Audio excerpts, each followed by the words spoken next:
भक्ति के कई रूप हैं। लोग प्रायः सच्ची भक्ति के भ्रम के शिकार हो जाते हैं। परम पुरुष की सेवा और संसार की सेवा, ये दो अलग अलग कर्म नहीं है। ये संसार तो परम पुरुष की ही अभिव्यक्ति है। जो कुछ दिखाई देता है, जो कुछ जीवित है, वह उसी परम चेतना से उपजा है।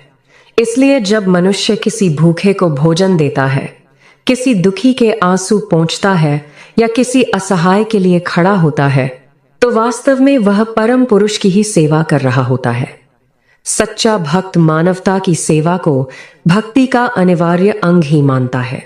भक्ति के सही मार्ग पर चलने वाला व्यक्ति जो कुछ भी करता है, गायन, नृत्य, कीर्तन, भजन, उन सब में वह परम पुरुष की उपस्थिति का अनुभव करता है। यही भाव परम पुरुष को बहुत प्रिय है। वह चाहते हैं कि उनके भक्त हंसें, रोएं, अपने सुख दुख उनके साथ साझा करें, उनके नाम का गान करें और जीवन का उत्सव मनाएं।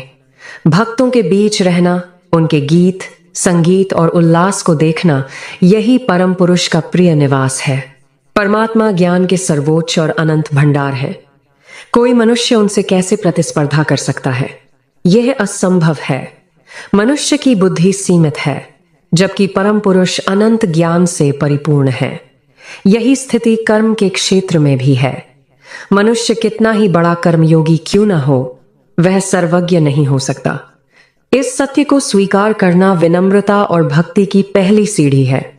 जब मनुष्य अपने से श्रेष्ठ के सामने आता है, तो उसके मन में अक्सर संकोचन पैदा होता है। अशिक्षित व्यक्ति विद्वान के सामने स्वयं को हीन अनुभव करता है। निर्धन व्यक्ति धनवान के सामने झिझकता है। यह मानसिक संकुचन ही कुंठा का कारण बनता है।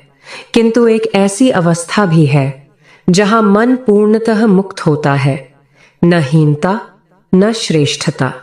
यही अवस्था वैकुंठ है। वैकुंठ कोई दूरस्थ स्वर्गलोक नहीं है, न ही किसी 7वें स्तर का नाम।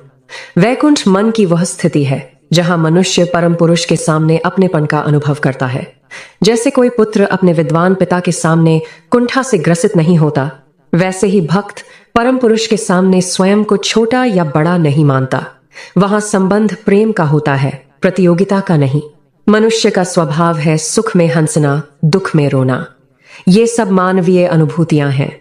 परम पुरुष चाहते हैं कि मनुष्य इन भावनाओं को जिए। इसलिए सामान्य जन हो या असाधारण बुद्धिजीवी, सबके लिए भक्ति का मार्ग सर्वोत्तम है। चिंतन करें, कीर्तन करें और समाज सेवा को अपना धर्म बनाएं। यही वह मार्ग है जो मनुष्य को परम पुरुष से जोड़ता है और जीवन को सार्थकता देता है।